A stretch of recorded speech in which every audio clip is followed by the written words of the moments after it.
Hello, I'm Chris Williams from Read Comics, They're Bad For You, the name of my YouTube channel. Or if you're watching this on BitChute, the name of my BitChute channel is Comic Freak. Next week, Star Wars Episode 9, The Rise of Skywalker is going to be released. And today we're going to be looking at even more rumors that are surrounding the movie.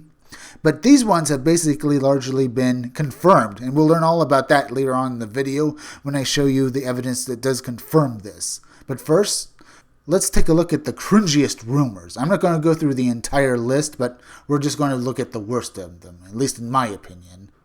Here's some context on where this came from. This is all from a news source that recently contacted me. They claim to have seen the film. It's plausible that they could have. I vetted what they told me with other sources with confirmed validity, and this new person had enough accurate details that are accurate that haven't been mentioned elsewhere to make me feel comfortable sharing this.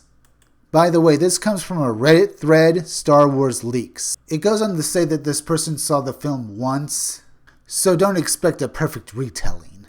The guy who saw the film says the film begins with Kylo's slaughter of natives in the red-lit woods to get Vader's Wayfinder. The Wayfinder is a pyramid-shaped object, hooks up to Kylo's tie to allow him to get to where he needs to, Exegol. Exegol is of course the name of a planet. Kylo flies through a red nebula-like section of space to get to it. Seen in recent TV spots with Resistance ships later in the movie, once on Exegol, Kylo apparently wanders into what looks like a science lab and Palpatine's voice can be heard, claiming he made Snoke and he's been orchestrating everything from the shadows. With regards to Palpatine's initial appearance, flashes of lightning reveal Palpatine's face, but with white eyes, attached by his back to some vertical metal arm, leading to something we don't see. Before we move on, one final note. All the red imagery with Kylo Ren, the red-lit woods, and the red nebula, it's to make you associate the First Order with the color red and the Resistance with the color blue, because the Resistance mostly uses that color. It's kind of stupid for Disney to do this. And I know Star Wars is a kid's movie, but this is damn dumb. Palpatine apparently discusses creating a large armada at this point in the film and orders Kylo to locate Rey. Kylo takes it as kill her, and Palpatine warns him she is not what you think she is. Basically, lampshading that she probably is Palpatine's granddaughter, which has been confirmed in this movie.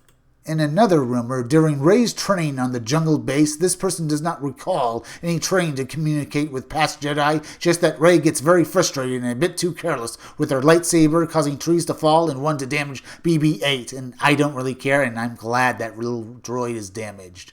Now we go to a rumor I find interesting. The combined forces of Palpatine and the First Order are apparently called out as the Final Order. Oh, how very World War II of you, Disney. Yes, I get it.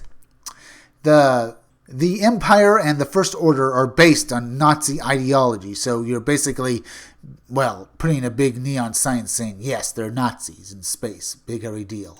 Now we're going to read some rumors that, if true, prove that these events are pointless.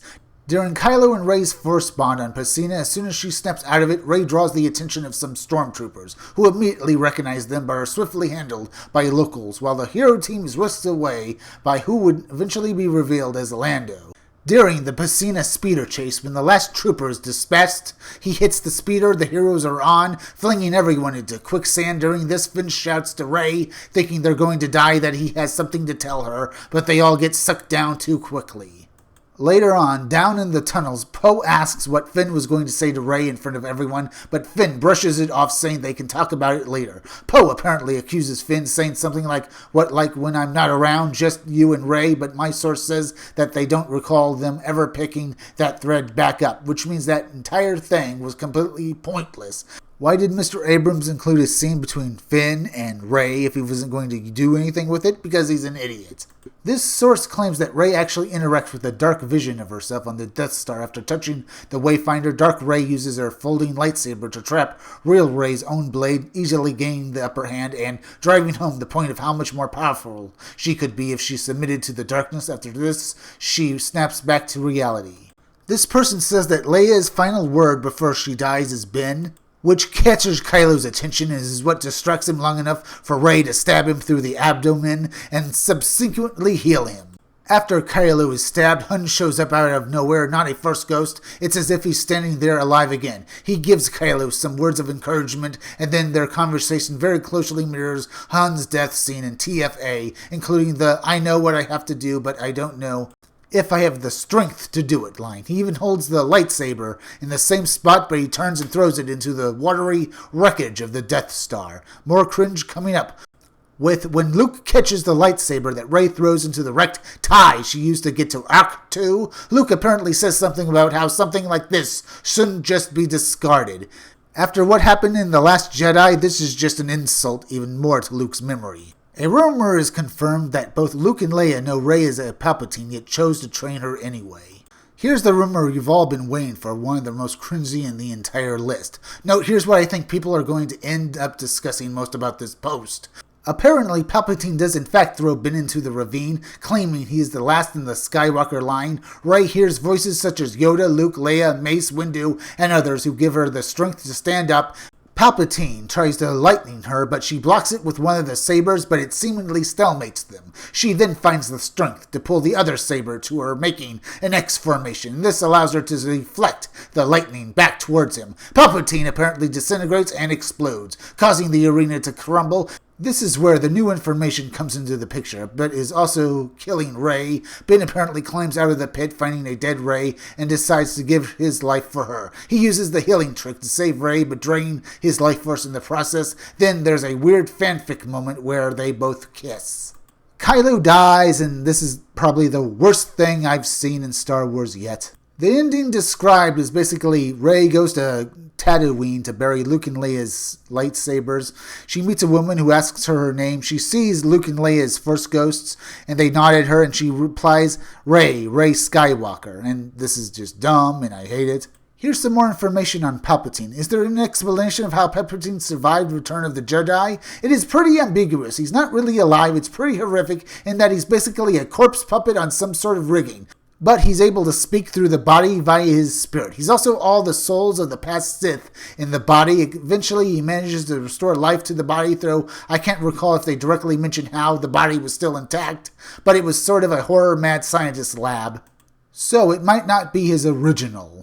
Do we see any Force ghosts in the movie? In response to my previous comments that we see Luke and Leia and hear the voices of several others. You're spot on with the voices. They reach out to Rey in her time of need. You also get Mace Windu, Yoda, and Luke from the more prominent voices I can recall. Correct on the ghost appearances too.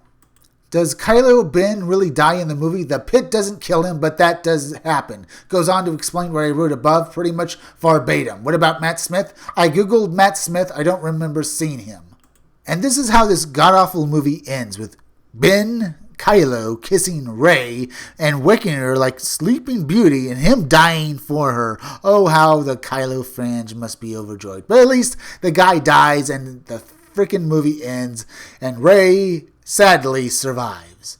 See these two lists of names? This is the original soundtrack to Star Wars 9, The Rise of Skywalker, and, well, from the title names, you can pretty much see it pretty much confirms everything I just told you will happen, because they line up too perfectly with the rumors that have now been released. So, thank you, Disney, for screwing up and basically confirming that we don't need to see your movie. We've pretty much already read through the entire thing, so thank you. This will just most assuredly impact your gross in the future.